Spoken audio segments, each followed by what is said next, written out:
Next, Mo Rocca's opinion of opinion makers. What does the other guest think? We absolutely should. Absolutely not. We've heard some views about TV pundits and punditry a little earlier on this broadcast.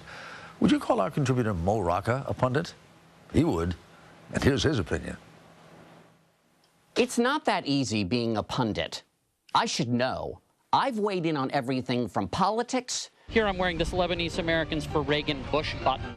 To pop culture. It was a shocker because none of the Beatles songs seem to have any connection to drugs. To food. This Opa is more than a daytime diva. It's an anytime diva. To lingerie Barbie. I think that lingerie Barbie could in fact be a marital aid. It's a way to help improve their sex lives. I've also given my opinion a few times on this program. I'm concerned about head. You're living in so this year, how I feel about the Oscars are. Contrary to common opinion, having a TV opinion takes work. I'm sorry, should we impose sanctions on Honduras?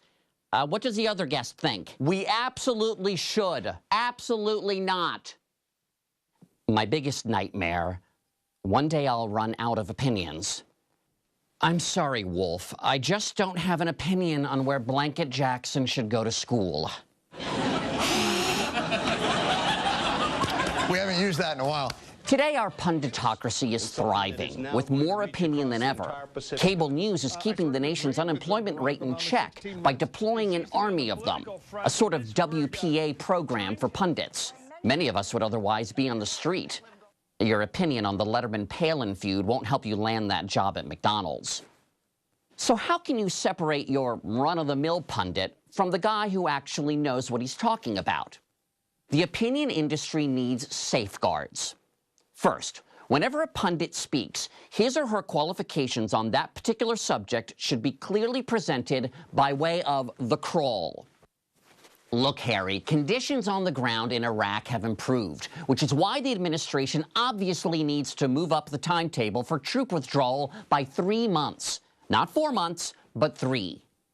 Secondly, a pundit needs to be fact-checked, since the premises of his or her arguments are so often untrue.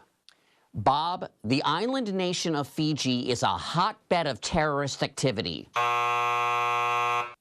Currently, Fijians are developing explosive coconuts that can be hurled at American tourists.